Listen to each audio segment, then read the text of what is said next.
Good morning, my movie loving brothers and sisters. How are you guys doing on this Wednesday morning? Thank you for joining us on the Screen Talk Live YouTube channel where we talk about all things movie, TV, and screen related news. I'm, of course, your host, Keith Toothman. I'm joined today by my co host and friend, Shane Wallace. Shane, how are you doing today, buddy? Hey, doing great. Thanks for having me once again. A great day to talk about movies. For sure. It's another really nice day out. It's a little chillier today where we are, but yeah, it's really nice out. Guys, don't forget, if you're new around here, hit that subscribe button and the notification bell so you can have your movie news when you need it, where you need it. The first thing we're going to talk about today, one of our, let's see here, if I could get to this. Topics, there we go. Forgot what the button looked like. Okay, our first main topic, the first thing we want to talk about, guys, is something we talked about last week a little bit between me and Shane, is the new Hellraiser movie on Hulu.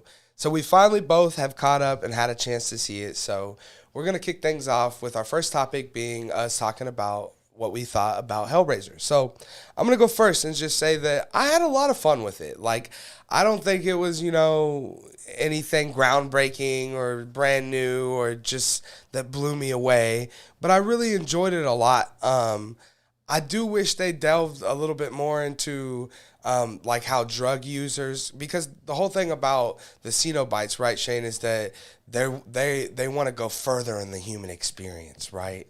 And that's almost kind of what drug users want, right?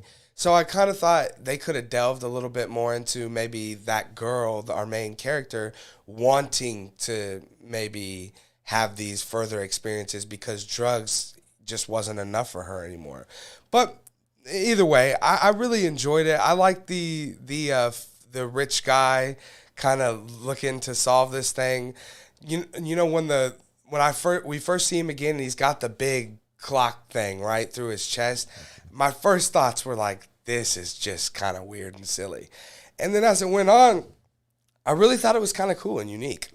And it started to freak me out a lot. And the idea of it, again, he was just seeking further experience, and he got it, that's for sure. And it was very scary, and that, I think, truly honored the feel of the original Hellraiser, that really body horror, that you can kind of feel it when it's happening, as that you see, you see those shots of the inside of his body, and it's like spinning, and you can see it when it's like twisting up his intestines, and you just feel it. And I think that when I was a kid, when I first watched the original Hellraiser, that's what I think really separated it from everything else that I watched at the time, like Freddy and Jason and all of that. And so I think they really got back to a lot of that and honored that stuff pretty well. And I liked that. I really did. It wasn't quite as scary as I wanted it to be. And I would like to have some sort of, I guess this is me being caught up in the world we live in, but I would like to have some sort of backstory on what happened to our Pinhead. Where's Pinhead? Is this new Pinhead like his daughter, or are they related? Or is this like an alternate reality where this is always been this world's Pinhead? I don't know why. I guess because, Shane, something me and you talked about last week is that, the character of Pinhead became what was iconic about the movie, right? And we just wanted to know so much more about the character. And then all those movies that came after, 2 or 3, they all became about the Cenobites and specifically Pinhead. And I think it's because, again, it's a really interesting character, so you want to know more about him. And now that he's gone, I don't know, I just want to know why and where, I guess. It's silly, but that's just kind of how I felt. The girl... Pinhead, I liked it. It didn't bother me. I enjoyed it. All the other Cenobites were great. I loved that there was the thing where she stabbed a Cenobite with the box, but that didn't change. The rules aren't different for them, and the Cenobite just stepped back and knew that it was about to have to deal with the experience. I thought that was great. I really loved that. I love how the Cenobites, are like that they're kind of, it's that thing we were talking about yesterday again, right? About, not being evil, but just having a mission or whatever. And in a way, that's them. We're not against it either. If we get hit by the box, then we get taken too. So it's just part of it. And I thought that was really cool. And I loved the design of most of the Cenobites. They looked really good. I missed that one from like 3 that has like his mouth all tied out and stuff. That was always creepy, and it was always like trying to move, but it really couldn't because it was like stuck in a wire. But yeah, it was a really overall, I would say I definitely enjoyed myself. I did kind of, because at first when I went into it, it was still sitting at like a 90% on Rotten Tomatoes. So I kind of expected something a little bit like what Prey did to me. Like I was telling you with it, Shane, it really just came out of nowhere. And it was just like, I went into it expecting nothing. And then it was like, whoa, oh my God, this is like maybe one of the best movies I've seen this year. And so with all the rave reviews, I'm going into it thinking, oh, this is going to be good. And it's not that it wasn't good. It's just, I don't think personally that it's 90% on Rotten Tomatoes good, but I enjoyed it overall. Shane, you had a chance to finally check out Hellraiser. What are your thoughts on it, buddy? I did. I just watched it last night. I thought it was really good. Almost great even. It did have its flaws. I think what it was possibly missing was an exclamation mark to the film itself. I mean, when I think back about the end of it, spoilers, everyone. It's just like it almost just wraps up too nicely. And, you also talked about the drug addiction, which, they start off the film that way. And you really think that's going to be the main thing. And then it becomes about her brother. So now the stakes are about her brother. And we really drop the drug addiction. There's a point in the movie where it's just like, well, she's clean now. Right. And, that is very, not believable. Yep. Because, you'd start, getting these temptations immediately. And, I think they could have played with that. In fact, I think it would have been cool to have this exclamation mark ending to where she decides to trade in for her brother, writes the whole thing. And instead, in that moment, wants, like the junkie, the next hit. And that could have been the thing where she even at the end sacrifices her brother. Really I think that would have been what you would have walked away and been like, yeah, this is a really cool movie. Exactly. Right? Yeah. But besides the fact that it's tied up too nicely, it was great just to sit down and watch. It was very cool to kind of start from the beginning again. It didn't retcon anything. It was just more of a new beginning. And you had the mystery of the box. And I think that was the whole biggest plot point. And I love how they found the journal and you get into the different formations. And, it was this mystery that's being unwrapped. Yep. And that to me was what was great about the movie. And then you get to the house and you have, all these weird, just guarding, metal guarding the building. Oh, and you're just like, what's going on? And this is weird. And then it makes sense as you unravel the mystery. It's like, oh, well, I see why. Right. Yeah, I said it right when it started happening. I told Alicia, she was like, oh, he built that to keep him out. And I was like, I don't know. I'm thinking this is like a cage, is what it looks like. And there sure you go. Enough, it definitely ended up being so. So that was a really nice payoff. So there was some really nice payoffs. It was a very intriguing story. That mystery I loved. It did have some nice shocking elements. I did like that all the Cenobites I think all the Cenobites were women. I think so. And I thought that was a great choice because you have these very kind of soft bodies, but you have all this very, rough things that they're doing. So it's this juxtaposition and, and they're also hideous, but at the same time, women are beautiful, right? Exactly. Yeah. So, it's an even extra layer to that I really like that decision. There was a lot of decisions that I liked about it. Really, my only negatives were that it was a little slow in some parts. I don't think it needed to be the full 2 hours. If we could have gotten 15 minutes out of some stuff, I would have been happy with that. I did not like the commercial placements for Hulu. I don't know if you had that problem. Oh my God. There was only 2, and they were only 30 were seconds apiece. But I would have rather have sat through that minute at the beginning, not getting any commercials, no or doubt. at least planned your commercials better. Yeah. They were in the worst spots. We've been watching more of the Chucky series on Peacock, and it is definitely like the worst place, and it's all over. It's so sporadic. Like, we'll get one, we'll be watching for 2 minutes. We'll get one that's 30 seconds. And then we'll be watching for 5 minutes, and we'll get one that's 2 minutes. And it's like, what are we doing? Yeah. Like, it just takes you out of it so much. It really did. Especially when you're in a horror. Yeah. There was a spot right before they were building tension to the woman who had worked with the rich man, Roland, I think was his name. And she was in the hospital. Name. Right. And she was in the hospital. And like right before they set her up to die, it goes to commercial. I'm just like, oh, what? No. And so that, again, that's not the movie's fault.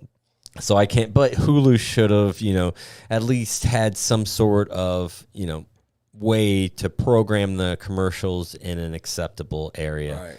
And,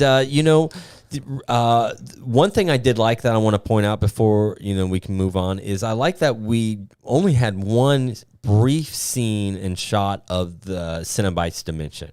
Yeah. So, I'm glad that they didn't have to lean on that too heavily. And it leaves it for the next sequels, right? It gives us a reason to want to venture into the next Hellraiser movie. And, my last thing is dealing with Pinhead. I've only seen the first Hellraiser, and Pinhead's like the third villain in that. I mean, he's just, not real. He's not the main threat. Sure. So to me, it wasn't a big jarring thing of, oh, this is a different Pinhead. Right. It could have been, in any movie. But, I can see as a fan coming along, especially in the horror genre, right. There was big stinks about how, in Texas Chainsaw Massacre 2, they didn't bring back the original Leatherface. And it's just like, you can't even tell, right? Right. But fans when they care about that. When they didn't bring back Rob England in the 2010 version. Right, and even though he would have been, ancient. Right. And, Freddie takes so much physical. And Earl Haley, whatever, excuse me that I botched his name. He was great, Freddy. It was a great casting choice for that. Yeah, Rorschach. So you can't, but fans, of course, they're attached to these characters. So I can't blame you for, I didn't. There wasn't one moment where I was just like, oh, I can't wait to see what Pinhead looks like because I'm such a huge fan. Where I'm sure that was a big thing. I was going in for you. I'm like, dang, when are we gonna see Pinhead? And then I'm like, there she is. Like, it definitely was. I liked it. Like I said, just as a fan of Pinhead, and that's what the series more became about. And I mean, even though it's been a while, I've seen probably every Hellraiser movie. So and I was always a big fan of like you said, they didn't go much into it in this movie, but I was always a big fan of the Cenobite world and what's going on there. I mean, that was featured heavily even in the first movie. Yeah, for sure. Right. And it's just because it's very similar to what you would kind of imagine like Hell being, only with Hell, we always imagine a lot of heat and fire and stuff, where this is more just dark and scary, Well, it's kind of what separated Hellraiser apart, because every kind of horror, that kind of slasher killer genre horror movie, whether it's Freddy or Jason, it's always about these mythical creatures encroaching onto our world and as humans surviving. But Hellraiser, the scariest part is when they pull you into their world and you're just like, oh my God, how am I going to get out of here? Right. And it's, like I said, it's just such a scary place. And it's, you just don't know what to expect when all these things just want pain, and it's a great twist for anyone who hasn't seen it. I did watch it last night with my wife, and she had never seen any Hellraisers, doesn't know anything about it. Wow. Well, what'd she think? She was terrified. She was so engrossed because she doesn't know what's going to come out of the box or why we're going in here. So the puzzle box, was it her favorite part? Because I feel like that's what should be your favorite part. Not only that, but she loves puzzles, and now she's just like, they just scared me away from it. She actually hates this movie now because she's like, now every time I pick up a puzzle, I'm afraid that I'm going to be unleashing a Cenobite. Right. So, from a person going in fresh, this is a great Hellraiser to go in fresh with, fresh eyes. For sure. And the only other thing I want to ask Shane about this one is, I do want to bring up real quick while I'm here is, guys, it's sitting now at a 67% on Rotten Tomato critically, which Ouch, like we that said, dropped. like we said, Shane, is around, almost 7 out of 10 of the critics like it, 64% on audience. I'll read the critic consensus here. It says, a gift for long-suffering fans after numerous subpar sequels. David Bruckner's Hellraiser unlocks the puzzle box for getting this franchise back on the right track. Does that sound like a 73 or whatever percent, 67% review? Yeah, back on the right track? I think the problem with horror, like with reviews, is, movies aren't created equal. How can we possibly judge, a horror movie like Hellraiser against, something that's drama heavy or anything like that? I think reviews should reflect horror. In terms of, a horror movie coming out today, would you really say this is a 67%? I mean, if we're talking about it in those terms, then no, this would be higher than that. Yeah, I agree. But if we're talking about it compared to, what's probably going to win the Academy Award this year, and then it's probably a 67%. And something like that's going to scare someone off. It's Right. like, oh man, I wanted to see it, but it's sitting at 67%. That's Right. almost half the people didn't like it. All I'll say about it is that the audience has got it at 64. So it's not just critics. I know. mean, What are you expecting, people? I enjoy this, and I don't like anything. Right. So especially if I like it, I think what increases its value to me personally, and this is the other thing I wanted to talk about with this, is that it was free on Hulu, right? Yeah. I mean, it didn't cost me anything extra to do anything. We threw in some popcorn in the microwave. We sat down on the couch. We queued it up, and there we were watching it. And I think that has a certain appeal about it too, right?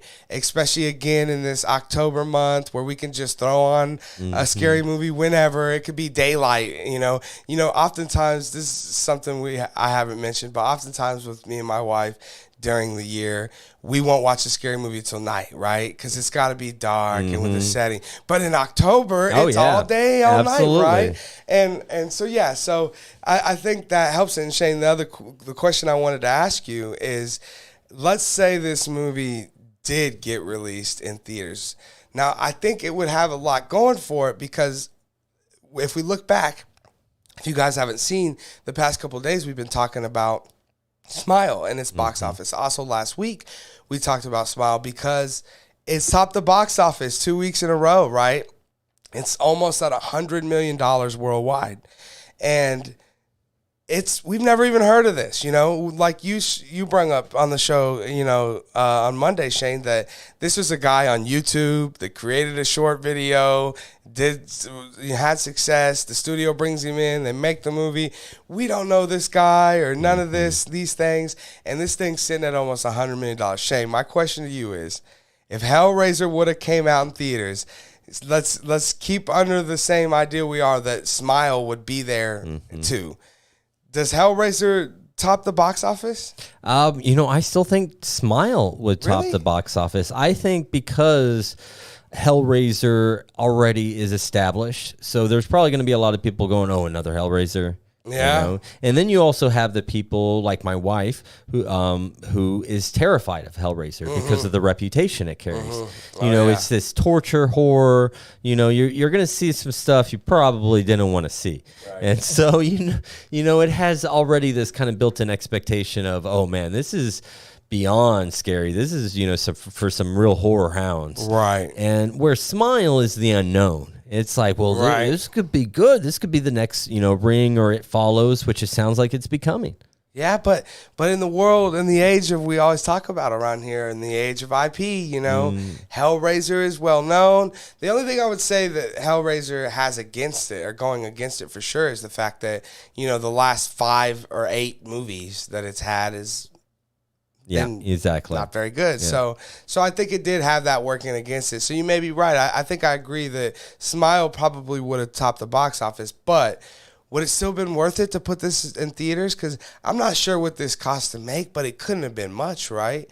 So if this was a $10 million movie to make, let's say, I mean, this movie probably would have been made profitable, 40 or 50 million bucks, I agree. right? Yeah, I would think so. Right. Yeah, I would think so too. So it just, again, makes you wonder, when we get to a place where they have to do both. I'm really surprised that the Rotten Tomatoes score just dropped so drastically in like a week, right? Yeah, right. So, it first came out, it had positive buzz, obviously word of mouth spread, and then all the word of mouth people were like, no, that sucked. So I'm wondering if it's this thing of expectations, where it's like, oh man, Hellraiser, so good, and then they watch it and they're like, yeah, it was okay. It wasn't what my buddy told me it was going to be. So I'm wondering if the word of mouth almost kind of hurt the movie, if people came in with thinking it was going to be and I mentioned that kind of affected me in a way, right? Because again, when I went into Prey, I had just no expectations because there hadn't been no reviews or anything. And then with this, I went in thinking, oh, this is going to be good, because I had seen that it's like in a 90%, and everyone that I trust that had seen it was just raving about it. So I was thinking, man, this is going to be good.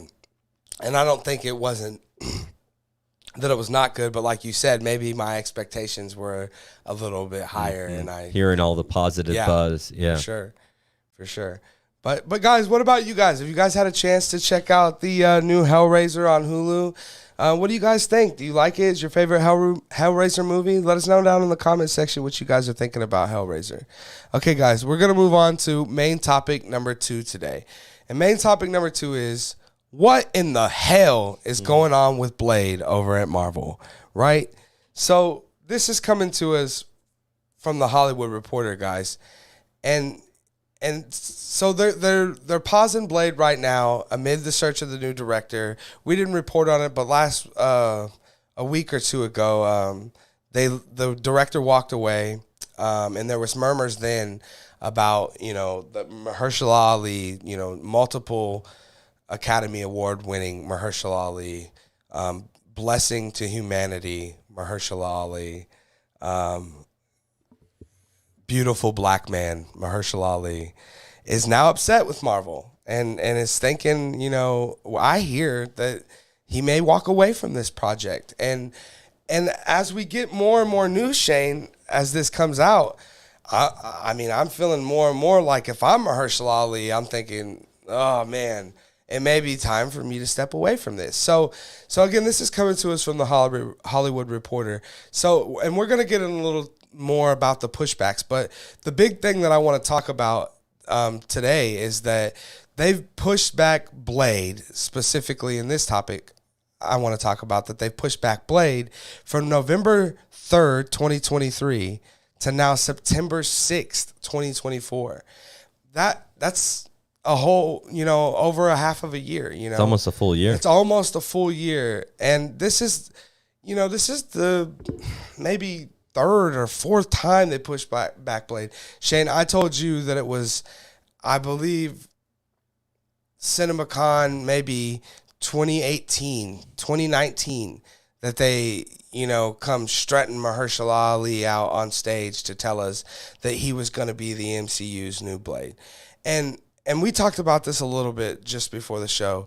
And in my opinion, I'm thinking, you bring on a guy like, again, multiple Academy Award winning actor, Mahershala Ali. You bring in a guy like this, don't you have something kind of already, an idea? Oh, well, we've already been thinking how we'd introduce Blade is that you don't bring the guy in with just, hey, we think you'd be good playing Blade, right? That's not how you start a movie. That's not how you start something.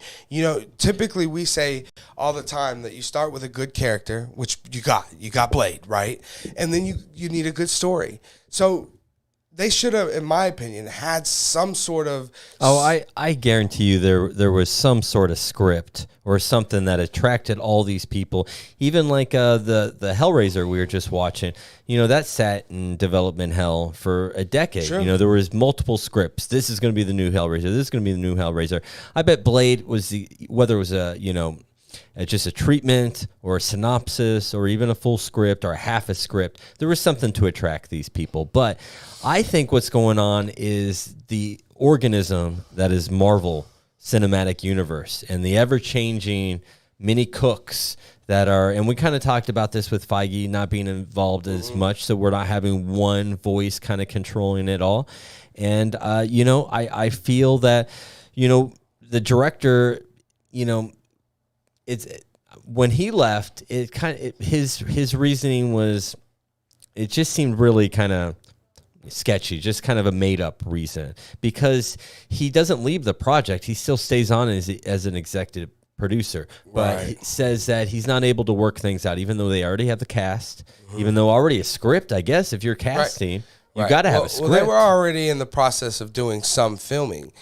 And that's why I was telling you that there was murmurs that, Mahershala Ali was looking at a script for a Blade movie, and there's only 2 fight scenes or maybe 3 fight scenes that are like 30 seconds to a minute long. And like I was saying, he had done all this martial arts training and all this stuff to do these stunts. And he wants, in his mind, he thinks, that he wants this kind of badass Blade movie, right?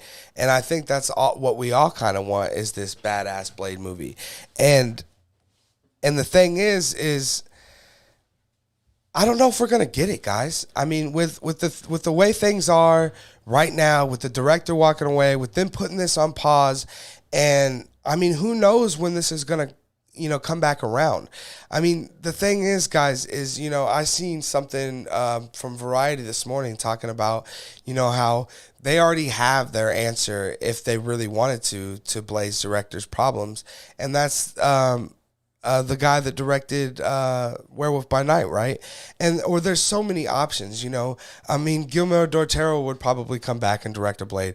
But my point is that this isn't about not being able to find another director to come in and direct Blade. If you think about when Scott Derrickson left Doctor Strange 2, it wasn't very long after that they announced that they were going to bring in Sam Raimi. And that's because they already had an idea that they were going to bring in Sam Raimi and that they had these differences with Scott Derrickson. So as soon as the thing with Derrickson happened, the transition happened and it was seamless. This is clearly a situation where they did not know or have any idea that there was going to be these creative differences until they're right here now in our face. And like I said, what I was, from what my understanding is, in the middle of shooting. I mean, if you see here in the article itself, they're saying that they actually had to shut down production in Atlanta, where the project,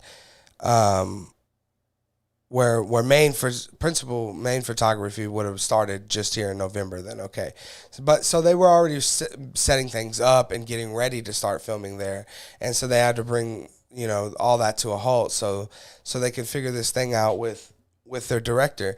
Here's my thoughts on it. Overall, is that it's really disappointing to me. I mean, as a guy who, I often give credit to X-Men, the first X-Men movie and that first Spider-Man movie, to being really the catalyst for what we have as comic book movies here today. But the truth is, Shane, and I know you know this, is that Blade was the very first, comic book material that was having success and making what I think we would call good films in the box office. Not only that, but it's been a no-brainer for Marvel to bring back Blade, and then you cast Ali. I mean, this is just like match made in heaven. No kidding. And so I guarantee you, if we go, to like Manhattan, walk the streets in New York and ask, 1,000 people, what's your favorite comic book movie? I bet you 1 in 50 or 1 in 100 is going to say Blade. Because that's how good that movie is. It still holds up. It's still people's favorite movie today, where it's like, Endgame was cool. It just kicks ass. Remember that scene in Blade? It's just, I was just mentioning to you the other day, the one where he falls into the pool of blood to regenerate himself. Yeah, right. It's just so iconic to me. Like, I just always remember things like that. Exactly. So, it's been a no-brainer. Why isn't this thing made? They announced it 2 or 5 years ago. It's now getting delayed another year. They're barely into production. And, I think as someone like Ali, who's had success, massive success outside,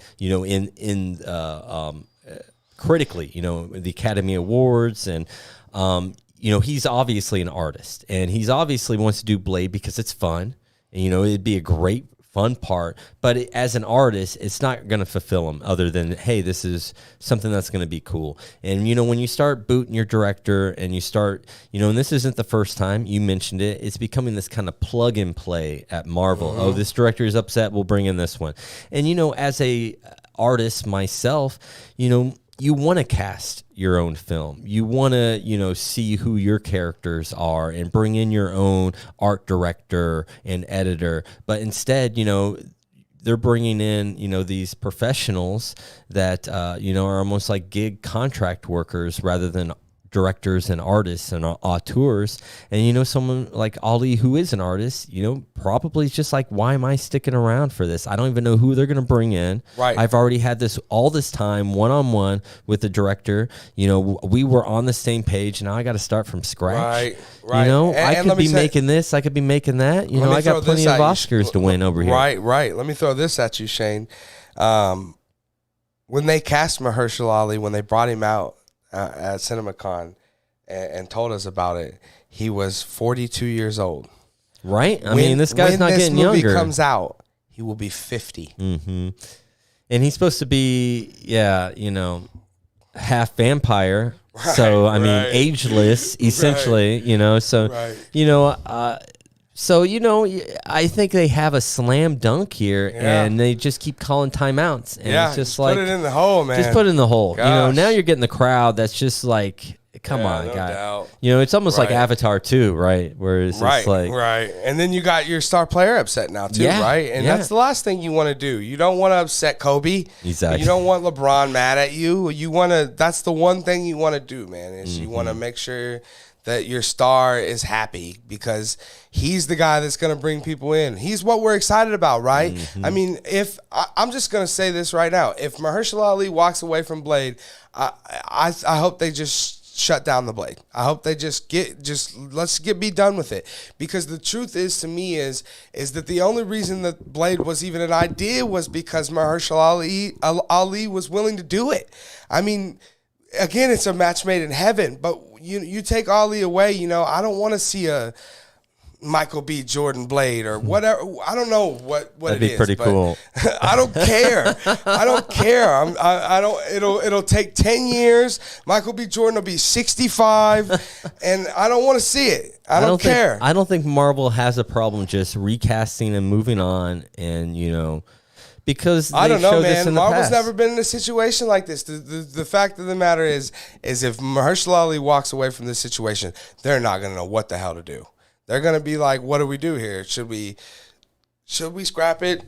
Should we recast? Because I think either way you go, you got people pissed off, right? Mm-hmm. Yeah. So I don't know what you do.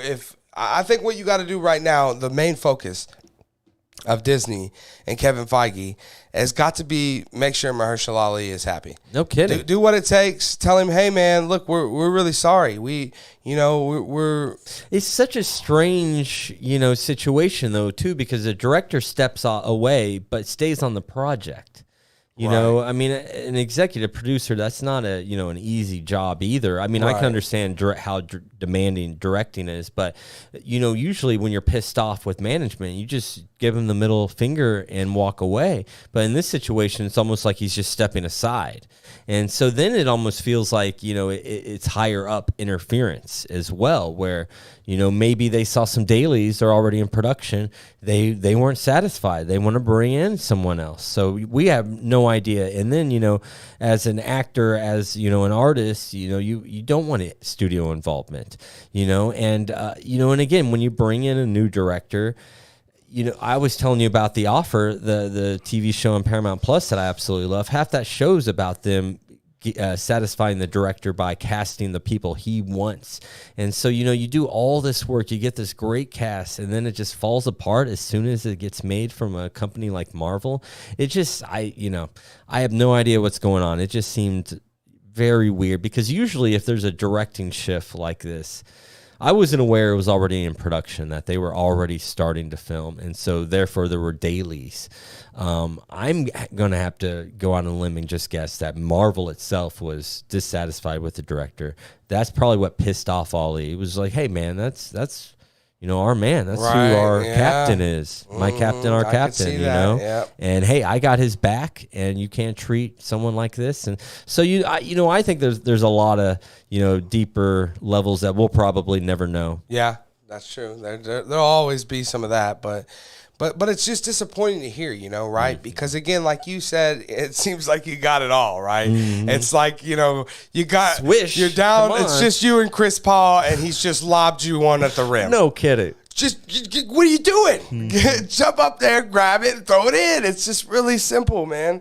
And so when you're not, it's hard. It's frustrating as a fan because, again, especially for me, because Tomb of Dracula is one of my favorite comics, and I do really love Blade. And those original Blade movies were really what drew me in originally to those kind of movies. And not to mention, man, I mean, when's the last time we've had a really good vampire movie? There was a time when I was a kid that vampire movies were like really good. Well, then they got really teen and love oriented because the Twilight series, the Twilight saga. So that really whatnot. turned vampires. Well, the thing with vampires, there's kind of these two camps. This is when it comes to vampire fans. You're obviously of the Nosferatu. Vampires should be monsters and killers, and I want to feel scared. But then there's also the universal Dracula approach, where he's a lover. He's going to woo Mia and Right. seduce her, and so you kind of that's kind of what evolved to the Twilight. I'm never going to watch a Twilight movie, but they do honor the idea of what the vampire was, seducing women, attracting them, and even the readers themselves are seduced by these vampires. What's the one with the dude that's got the dick gun?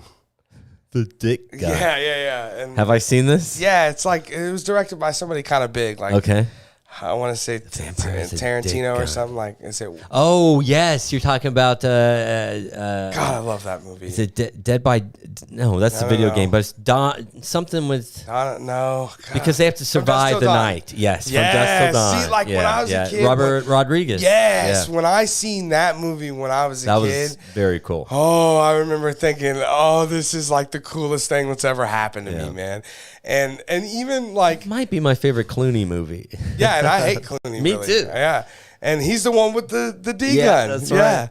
And anyways, yeah, I always loved, like I said, those style of movies, and I thought they were very actiony and gory because me, I'm not a big action fan, but I always loved the action in vampire movies. I love the Blade. That definitely is very action packed, and it's because they're nodding to those 70s exploitation films, and which they love, and because of them, we all love now. So, it was very trend setting to bring back that style, the grindhouse, very violent but action oriented style. You're right.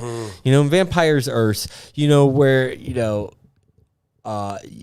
a lot of these killers are slow and lumbering like Jason or, Freddy can disappear and stuff like that. But vampires can run up walls. They're Right. fast. Some of them can fly. So many scary things. Yeah, about they have so many supernatural powers. And, there's still so much richness to delve into the vampire universe. Think about like a Lord of the Rings vampire thing where, each vampire is a different race. So it's like only these vampires can fly or only these right. Turn into vampires. bats. Yeah, Right. and it's, just this world of different like a vampires. Game of Thrones. Oh, type yeah. of thing. Heck yeah. Now we're talking. Right. Yeah. I mean, one of the things that I've always said, and I think you probably agree to this, is that, vampires make everything better. It really does. Vampires are just cool, man. They're inherently cool. They're one of the coolest things like ever thought of by man, in my opinion. They are like superheroes. They can be, or they could be super villains because they're powered, but they live forever. They can even be psychological thrillers. There's this George Romero film. I'm trying to think of the name. It's just the man's name. Like Eddie or something. Damn it, why can't I think of this? But it's a vampire movie. Vampire being this kid thinks he's a vampire, and so he goes around and he drains people's bloods and kills them.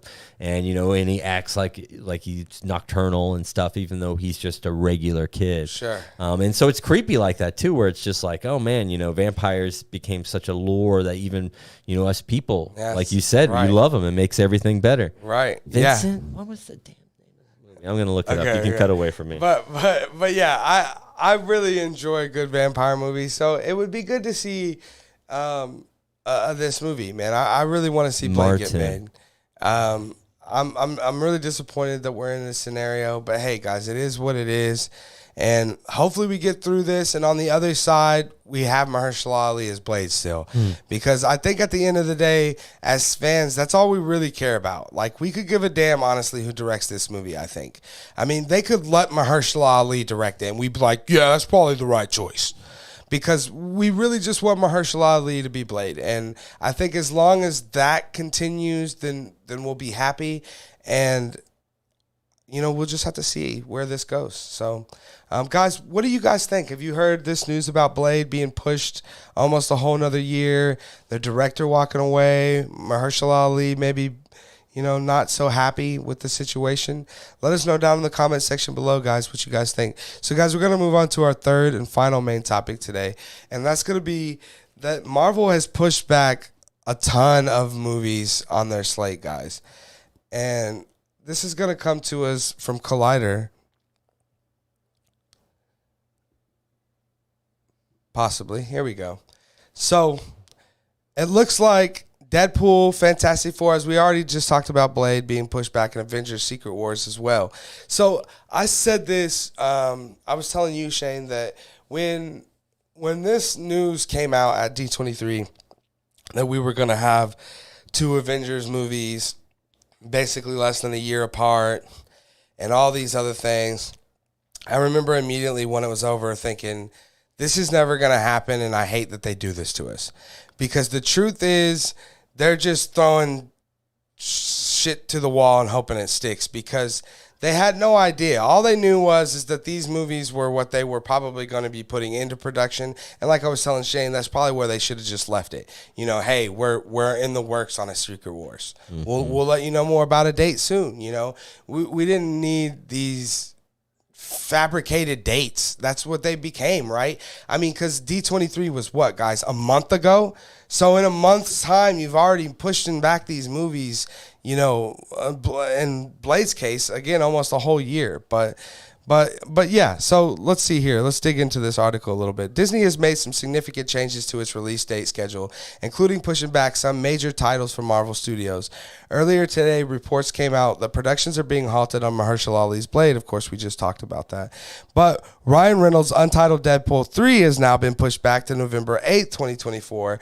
And I believe it was September, correct? Yes, it was originally September 6th. Now, this isn't a huge pushback, but I really, really was enjoying where they had Deadpool 3 slated towards the end of the summer. So we had this last thing. Now it's going to seem more like a Christmas kind of feel. If you notice, Blade took the September 6th, 2024 slot.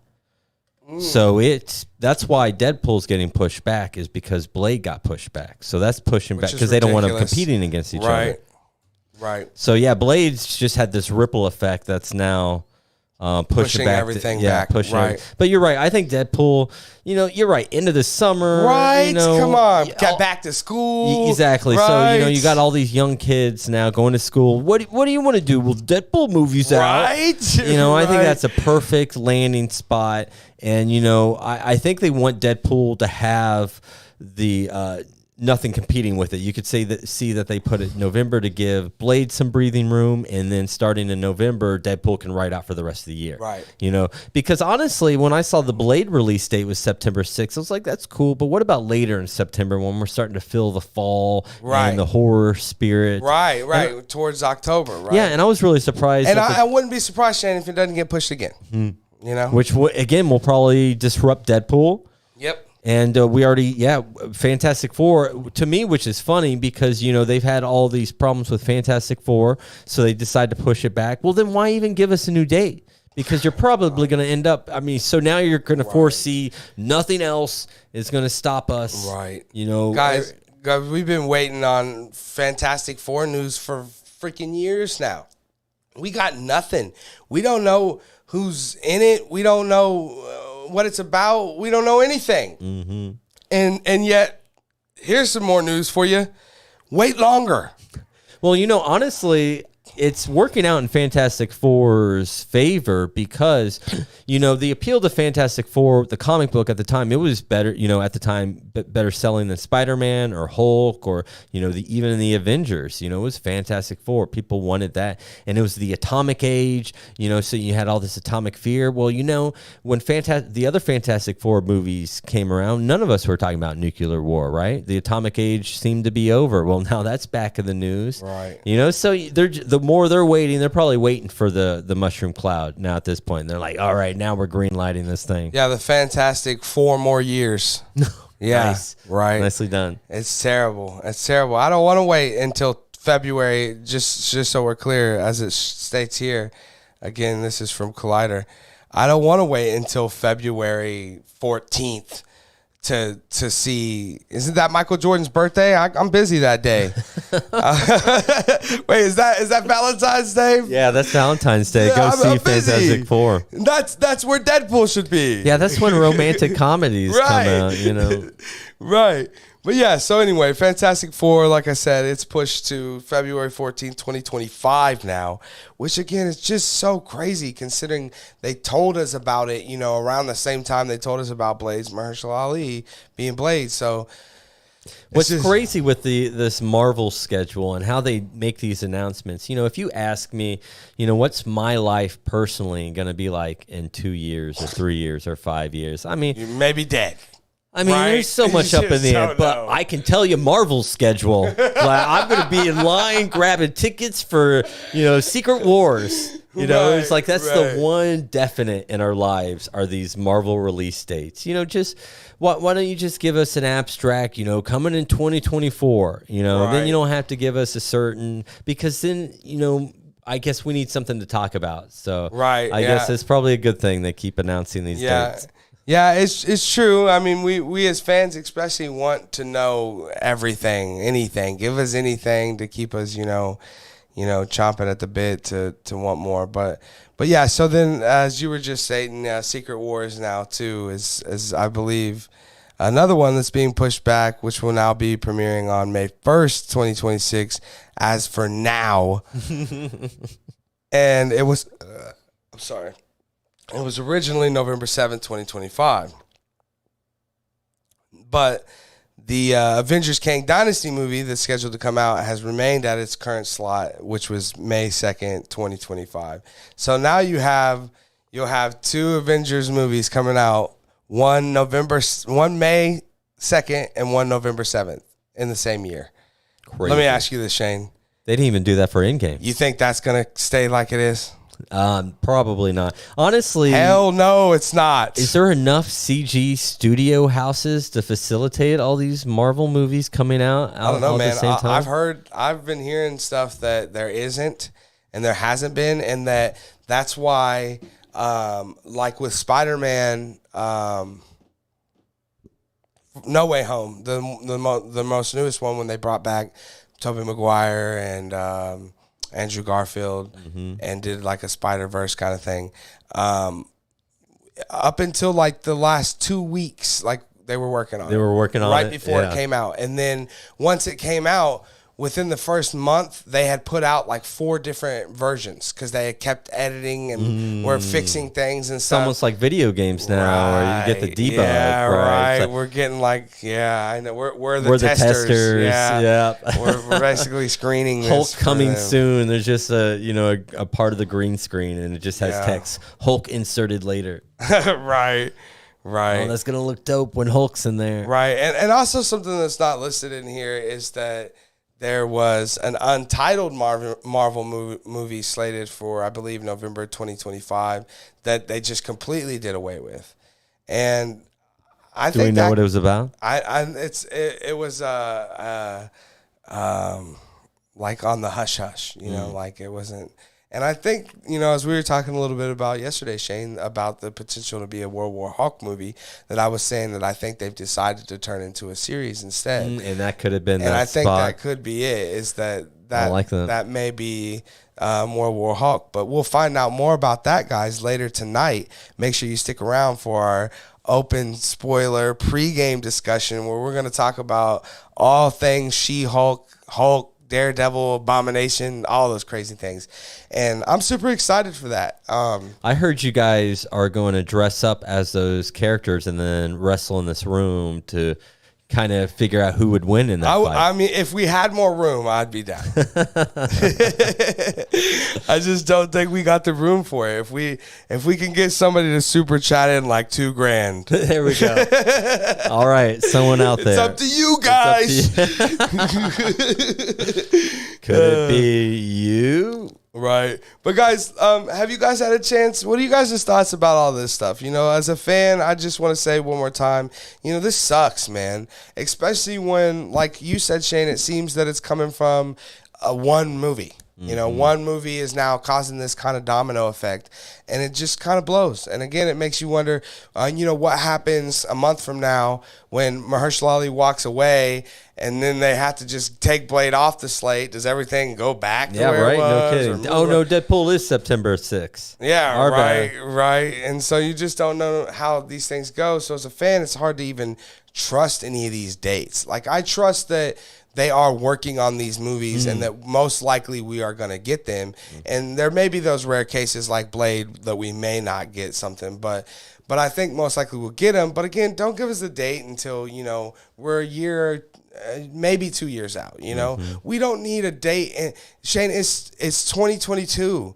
I'm looking at dates for November 2025. Do I really need to know that right now? I agree. It's the thing is, it's all about building hype, right, and marketing and all that. But I'm gonna forget by the time. This is the Avatar thing, right? Yeah, it's just exhausting to feel this much hype for this many years. Remember when we seen Avatar 14 years ago, and from that day, we've still held that same hype. We're just here's the thing, Key. So imagine you came out of Avatar 1. Okay, just get that in your mind. You just came out of Avatar 1. You just enjoyed it. And I came up to you and said, hey, the next time you see Avatar 2 in theaters, as soon as it comes out, you'll be with your daughter. Jeez. That's pretty crazy. Right? I would have been like, what daughter? You're crazy. So I'm 14. What do you...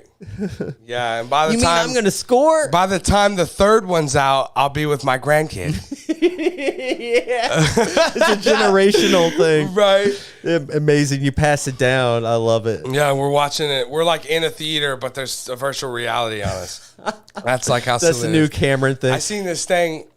Alicia showed me that just freaking blew my mind, that there's these big clubs in LA and stuff that when you go in, they hand you these like $300 headphones and you put them on and the whole club is silent, but everyone has headphones on. Oh, wow. Right? That's crazy. Right? And it just... I guess, you don't get noise disturbances. It helps the neighbors. Right? And it's got to be probably cheaper. You don't need all this sound equipment and a big DJ and all of these things. Although you're wearing someone else's headphones from the day before. Can I bring my own? I'm sure they sanitize. I bet you could. Okay, I bet they got places it's like where the you roller can just rink. tune into it. Right. and that's, it's just such a different world. Again, it made me think of that, like walking into a movie theater, everyone's looking at the screen, but they got virtual reality. Nice. I hope we actually see... In Blade, it opens up with Blade walking through one of those clubs, and they're all just dancing with their head, and it's just silent.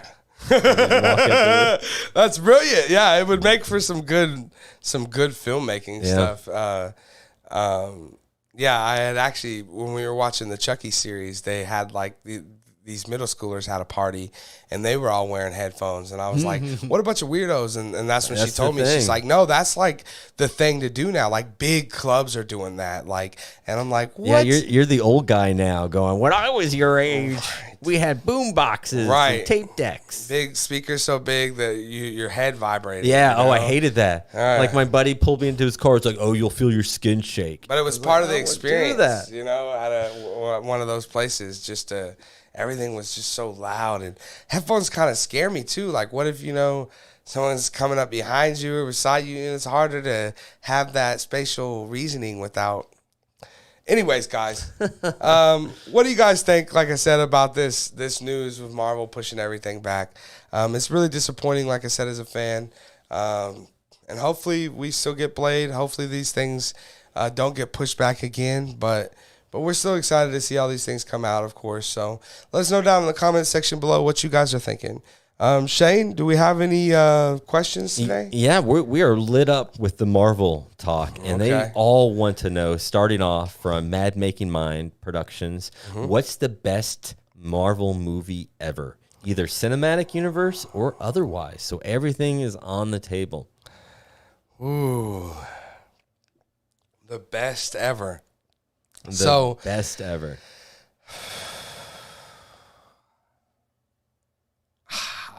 I think everyone's going to be a little bit surprised by my answer to this question.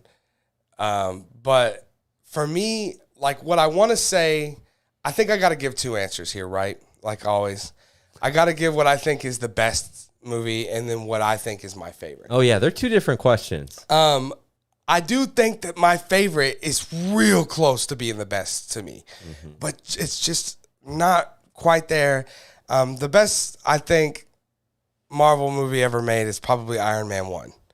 I think the more I've watched it as I've gone back, over the years, it's what really made this, like we talked about earlier about X-Men being what made this comic book era. This is what really made that new comic book era, right? And it just, that casting of Robert Downey Jr. as Tony Stark is one of the greatest castings ever made. The redemption story of Robert Downey Jr., redeeming his career with Iron Man is amazing. It parallels Tony's journey. Right. I love Jon Favreau as a director, as an actor, as a human being. I love the relationship of Tony and Pepper. I usually hate comic book relationships, but it's so cute and organic. Too. Yeah, and I love that about it. I loved, even though we didn't continue to get him, I loved Terrence Howard as Rhodey. Terrence Howard's a wonderfully great actor. Man, I can't say enough good things, honestly, about Iron Man. I know that's going to surprise a lot of people hearing that know me because, I never really felt that way. And I'm not a big fan of the Iron Man movies overall. Like, I hate 2 and 3. I think they're not good movies. But that first one, it really just sets the tone and like even that opening scene, where he's in the car and there's the AC/DC playing or whatever. And it just feels so Tony Stark and right. And everything just fits. I would say that's probably the best Marvel movie now, in my opinion. But again, my favorite Marvel movie and real close. And there's no way that anything touches that I've seen any more Marvel movie more than this. And that's Avengers Infinity War. Shane, there was a time when I couldn't stop talking about and watching this movie. I mean, I would watch that movie probably 4 to 5 times a day for like 2 years at least. Well, you legitimately forced me to watch it. I came to your house. You had all the lights off, and you just didn't talk to me. Had a shotgun. Yeah, I was just sitting there. You just sat there in the dark with the movie playing, and I had no choice. I was like, well, if I'm going to stick around, I guess I'm going to watch this. And it was incredible. Even though I'm not a fan of it, it could be the greatest Marvel movie ever, just in terms of when you're weighing everything. It has great characters. Thanos, probably the greatest Marvel villain I've ever seen. And Brolin's performance as right. Oh my God, so good, out of this world. For me, it's the opening, right? that opening yeah. scene and seeing Heimdall be murdered and the Hulk get his ass whooped and which I hate and love at the same time because, you know, again, as we talk about, you know, a movie in the beginning should definitely hook you. And it did. It set that tone too of the like, hey man, everything's on the table today. Like, this guy does not mess around. Right? Your favorite dudes could be up for grabs today. So just prepare. This is the coldest dude in the universe. For sure. Yeah. And I think to be hit with that right at the beginning, I think that's what kept me coming back to it was that I have this attachment, I think, like that we all did to a certain extent to these characters, you know, to Heimdall, to Loki. You knew what the stakes were right from the beginning. It's like everyone, you know, could be dead because this guy's so powerful. Right. So right off the start, you're hooked because you're just like, this guy must be stopped, you know? Right, for sure. And then we have this relationship we know between Loki and Thor. You know, the last movie I had seen before that, one of the last was Thor Ragnarok, which we got this like buddy cop. That was a lot of fun too. And I probably like that one better than Infinity War. And it developed such a new relationship, you know, between Thor and Loki, or really just got further into it. And, you know, even the stuff like, you know, like Thor telling the story when I was a kid, he'd turn into a frog and then he would jump out and be like, oh, and he'd bite me and stuff like that stuff was great. And I love that. Those great character moments and learning more about them and had this camaraderie for us to just see Thor, you know, who we know is, even from Ragnarok, maybe stronger than Hulk, maybe Earth's mightiest Avenger. And to see him on his knees, you know, with his arms at his side and he can't move and he's just screaming, and then to watch Loki's throat just be like squished. I remember that affecting me so much. And then you could hear, you know, Thor like, no, and like it's so much pain in those moments. And I remember it just hitting me in such a way that I thought, man, this movie is like it's that real emotion. You know, we're all drawn to the spectacle that is Marvel. It's going to be bright. It's going to be big. There's going to be explosions. It's going to be fun. But the ones that stick out the most are the ones that are emotional. And that's why, you know, if I think in terms of what my favorite is and not greatest, if I saw a list of all the Marvel movies right now, probably the one that'd be like I'd probably watch right now would probably be Raimi's Spider-Man 2. And I think I've said that before on the show. Still one of the best ever. Yeah, for sure. And again, it's just because, you know, it's not because I love Tobey Maguire. He's probably the worst Peter Parker, but he does okay. Right. But the point is that there were some really strong emotions in that movie that keeps drawing me back. It's like, yeah, you know, that moment when the kids hand Spider-Man the mask back, you know, that'll be one of my favorite Spider-Man moments ever. But isn't one of your favorite Spider-Man moments also, when are you going to fix this goddamn door? What is that? From Spider-Man 3 when he's going through the emo phase. I don't even remember that yeah, scene. you're trying to blank it all out. Yeah, it's like landlord keeps asking him for money, and he like snaps at the landlord. He's like, I'll pay the rent when you fix this goddamn door. He's all walking down the street like a... I know, right? Such a bad movie. Oh, I don't know what Raimi was thinking. You could tell, like, he was thinking "F you, studio." Yeah, he was, including his career, though. Right. Because although I guess he did Drag Me from Hell after that, right? Yeah, so, true. And then he just did Doctor Strange. So yeah, I mean, he's maybe on the comeback, but yeah.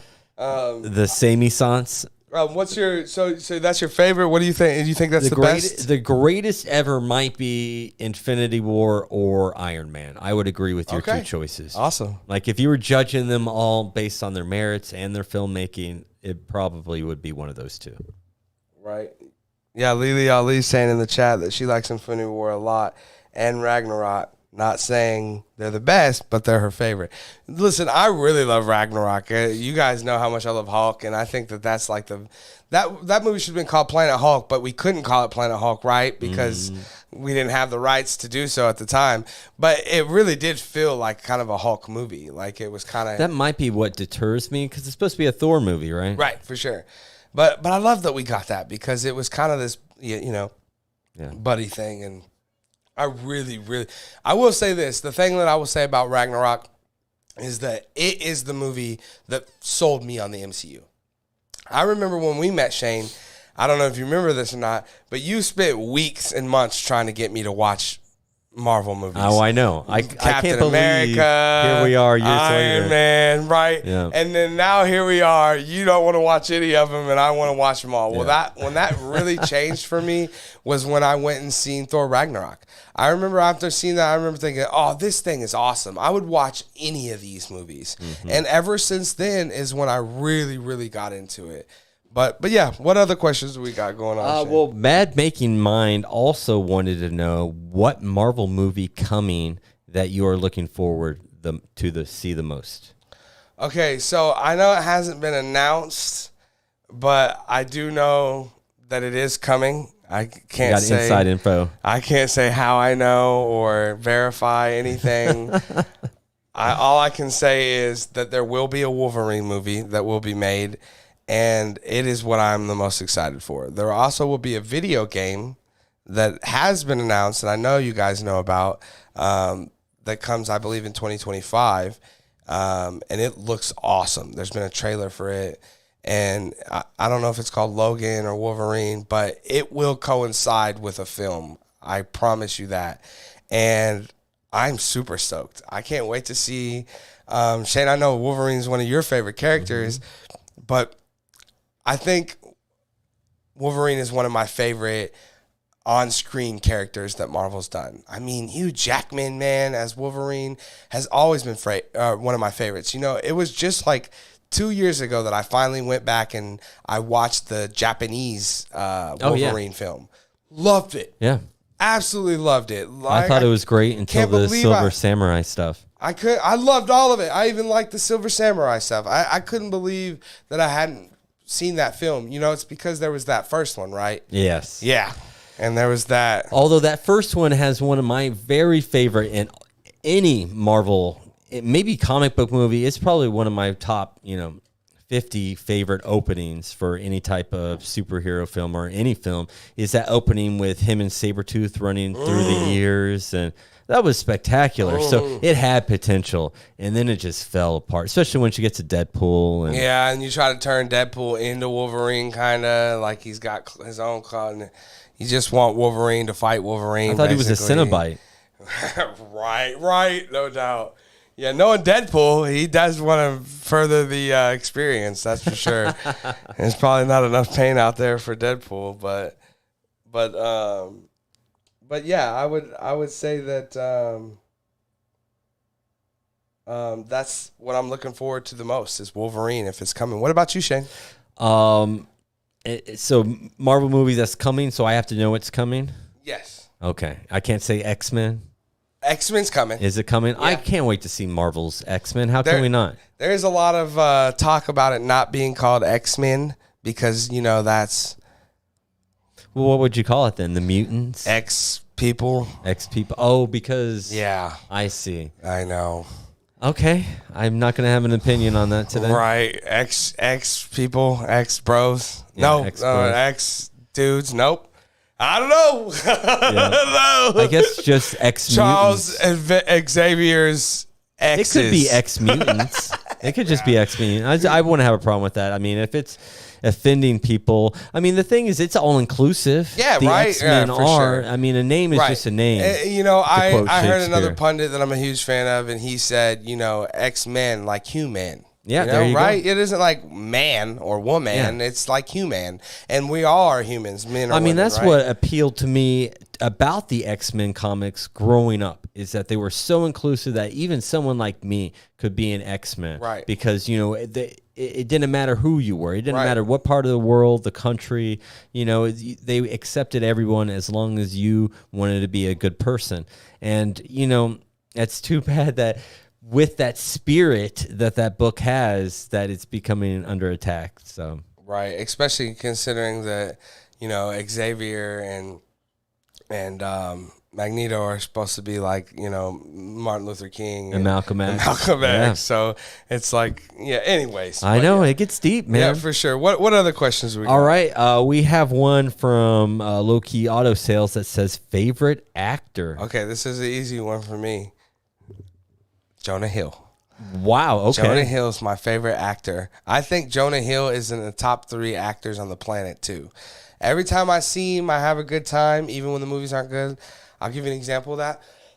Recently, I watched, I say recently, in the last 6 months, I watched Don't Look Up with Leonardo DiCaprio. I mean, it was a big cast, star-studded cast. And not the biggest fan of the movie. I had fun overall, I would say. But God, I love Jonah Hill in it. I love, he's such a character actor. He's such a, he really can sell a performance to me. Like, I really never caught on how really talented he was until Wolves of Wall Street. But ever since then, I've really known that he's definitely my favorite actor. Shane, what about you? You got a favorite actor? Yeah, I do, and it's funny because this kind of ties in with Jonah Hill. Jonah Hill, incredible in Moneyball too, and that was before Wolf of Wall Street. Just incredible actor. And I recently watched Raging Bull a few weeks ago for like the 20th time or whatever, and I got to say, Joe Pesci's performance really reminded me of Jonah Hill in Wolves of Wall Street. And I was like, wow, you could tell that Jonah Hill studied a lot of Joe Pesci. And I would love to say Joe Pesci's my favorite, but probably my favorite, which is funny because another actor from Wolves of Wall Street, Leonardo DiCaprio. I love Leonardo DiCaprio. And the more and more that I watch my favorite actor, I see that Leo is a huge fan of them. And every mannerism that I love in Leo, I see in this actor. And that's Jack Nicholson. I love Jack Nicholson, and I always have. But, man, just over this last summer, I went back and watched just about everything he made. And that guy, he can do it all. And he also, something that I think that Leo has over Jonah Hill, which is an acting ability, but it's just being able to dominate a movie where it can be about nothing, but because this person's in it, I'm glued and I want to see every moment in it. And, Nicholson just has that presence. Where was it Nicholson that did that movie later on in his career with Adam Sandler? Yes, Anger Management. Oh, I love that movie. Yeah, right? Yeah, I know. And he was terrific in that. It was such a great, it was still Nicholson, of course, but it just fit in a different context of the movie. I love that. And he also was playful in that movie too, because he was screwing with Adam Sandler the whole time. So you got to see a little bit more range. And and I'll be the first one to admit, and as he should, there became a point where he was so rich that he didn't have to be anybody but Jack Nicholson. Right. But if you go back to his 70s films, like The Missouri Breaks or One Flew Over the Cuckoo's Nest or Chinatown, these performances were amazing, and I absolutely love that guy. For sure. All right, what other questions do we got, Shane? Let's see. This isn't a question, but I wanted to throw this out. Lucas says, and I have to agree with this, and I bet you anybody that watches this show now, in the past, or in the future will agree with the same thing. Every time you say good morning, my movie-loving brothers and sisters, it's infectious. Makes it easier to have a good morning. Oh, thanks, Lucas. And I second that. I appreciate that, buddy. And now he wants to know, what Marvel comic book character do you really want to see debut in the MCU? Okay, so since I already used up my Wolverine That's card, what I wanted to go with too, right? We haven't seen that yet. I really want to see Wolverine. Me too. But and I think Shane's gonna go there too. So I'm gonna stay in the vein, and I'm gonna go with my favorite X-Men character, and that's Gambit. Ooh, give me some Gambit. I want to see some Ace of Spades cards blowing shit up and a stick and a big trench coat, and I want the accent. I want a full-blown Gambit movie. There was rumors a while back, or not rumors, but they had cast Channing Tatum to play Gambit. I don't know if he's my Gambit, but whatever. Just get me a Gambit movie. I'll take some Gambit. Anything. You just want anything. I just want some Gambit in the MCU. What about you, Shane? I'll go with my second favorite X-Men character, because yes, we want to see X-Men in the MCU. I mean, it's the last big piece, right? Yep. All my favorite characters, what makes Marvel so great and all their characters so great and blow DC out of the water is the fact that all their characters, even though are super powered and we can look up to that like a Superman or a Flash, their powers are curses. resources to them personally. So, like a Wolverine. That's why we love Wolverine. It isn't because he's the strongest character or he's the coolest or anything like that. It's that he's cursed and scarred, and, we sympathize with him. And that's why my second favorite character is a Rogue. And I would love to see, of course, we saw Anna Paquette, I think is her name. Yeah, there is some rumors that Rogue could be in the new Marvels movie. And now, also, the thing with the first Marvel X-Men movie, not Marvel X-Men movie, but first X-Men movie for Fox, we're in a time where it had to survive. And I think it was like, $100 million to make, which was a lot then, but sure. The CG has come a long way. So we didn't get a flying Rogue or anything like that. So even though in the comics now she doesn't do that, they depowered her. They took away Miss Marvel's powers. Yeah, Carol Danvers' powers from Rogue. I would still love, that was my era of Rogue. I would love to see a Carol Danvers powered Rogue in a movie. In fact, they've already set up Carol Danvers. We could get that story. I'm telling you, there's a movie coming out in February or March of next year called The Marvels, and it will have it's basically Captain Marvel 2.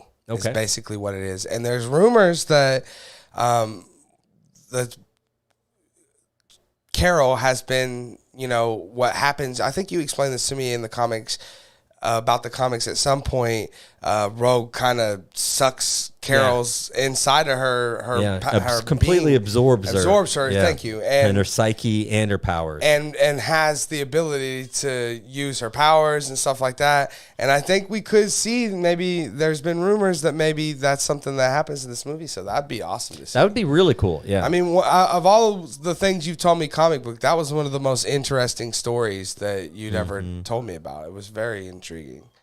Yeah, again, it's these characters that are cursed, and it's not a good thing that Carol lives in Rogue's mind. They're it's a burden.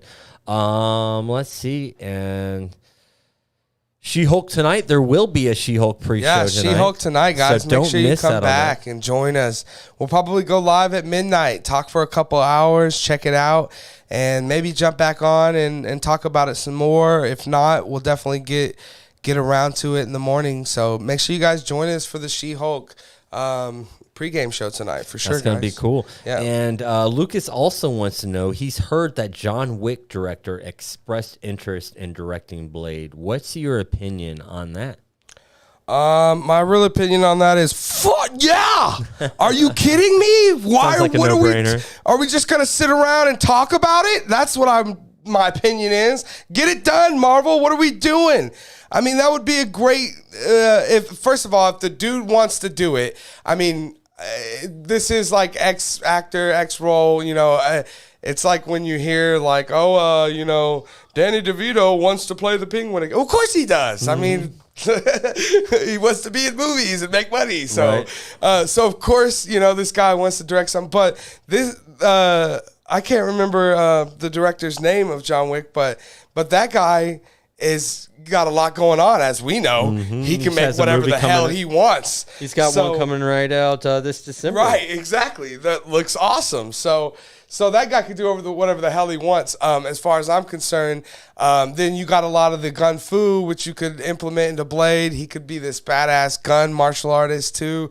I think that would be awesome. I'm totally in on a John Wick style of Blade movie. I mean, need we say more? I mean, Shane, what do you think? Yeah, I just looked up his name, Tommy Werlocki. What is it? Tommy Wirkola. Okay. Tommy Wirkola. Honestly, if this did happen, this is a blessing for a couple reasons. One, I kind of mentioned at the top when we were talking about Blade.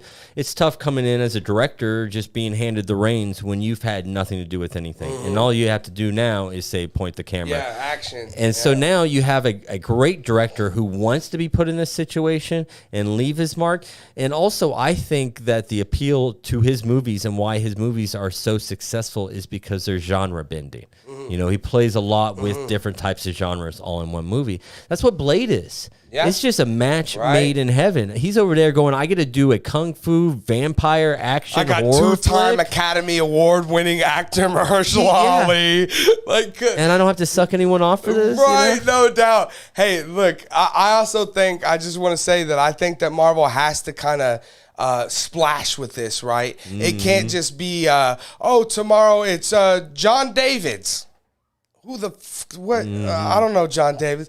You know, I think Get us this something excited about. Yeah, I think this revitalized. This makes us go, well, good. I'm glad that the guy walked away. You know, I think you got to leave us. We got this version. Yes, I think you got to leave us with something kind of so big that it leaves a better taste in our mouth than what we're currently sitting at. And I just want to throw it out there one more time. Guillermo del Toro directed the second Blade movie.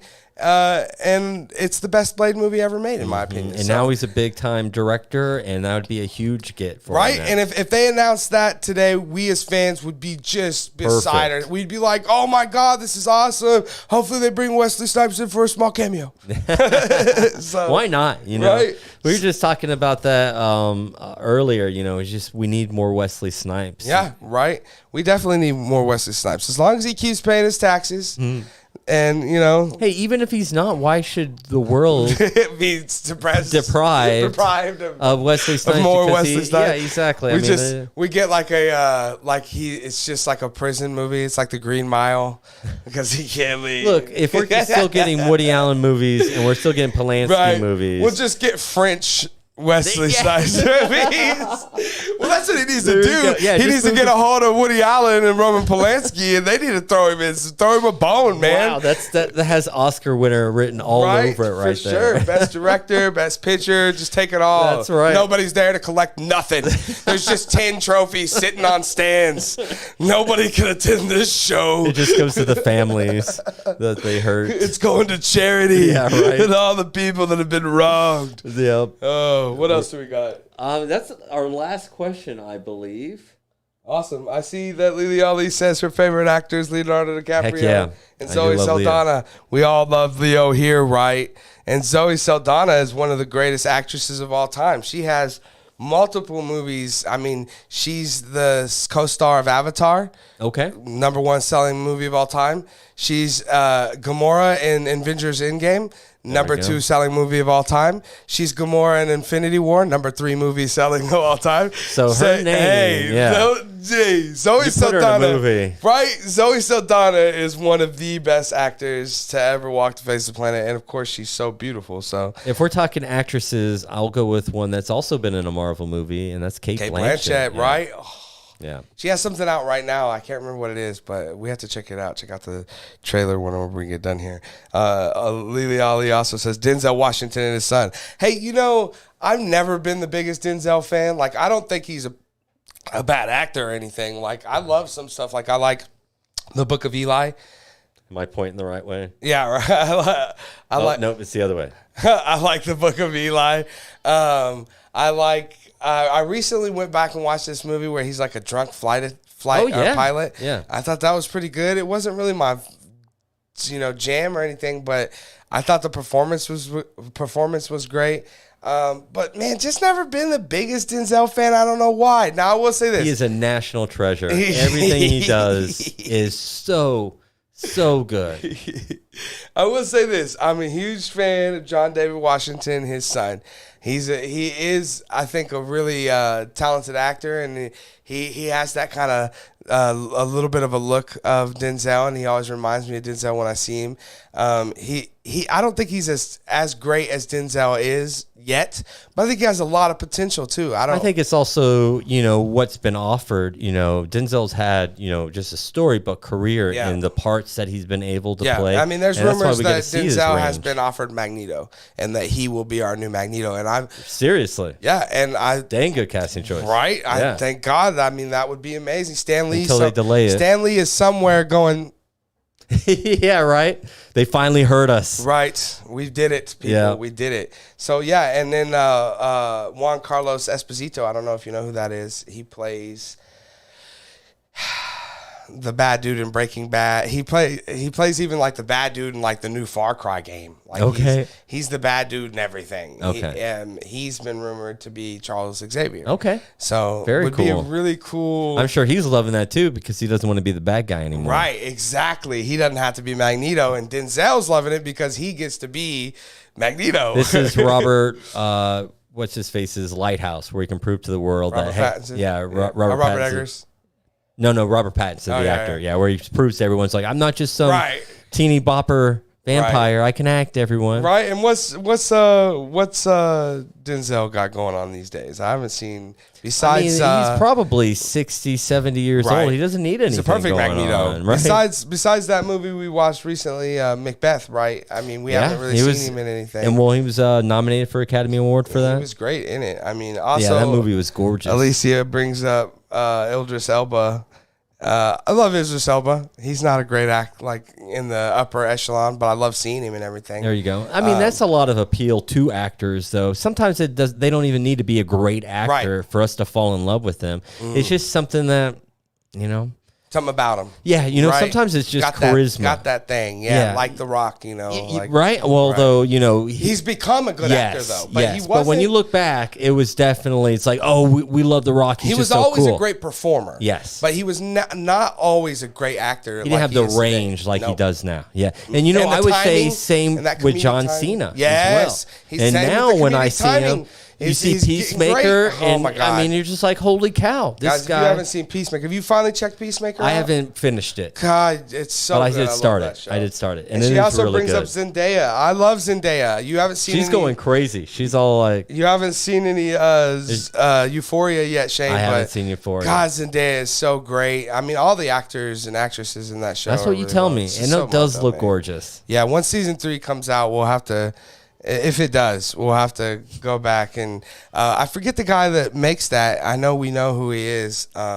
It slips my mind right now, but he's been apparently not the greatest guy to work with during all of this Euphoria like the David O. Russell guy. Yeah, right.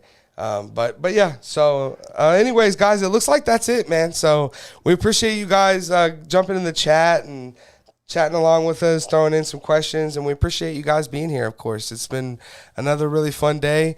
Don't forget, again, tonight, She-Hulk, guys. It's game day. So tonight we'll be watching She-Hulk. We'll do a little pregame at maybe midnight, like I said, and all the way up till 2 when it drops, and we're going to check it out, maybe come back on. If not, we'll see you guys in the morning and talk a little bit more about it. But we're super excited for She-Hulk, so make sure you guys stick around. We got to see if Hulk is able to beat the Abomination or what's going on there, of course, right?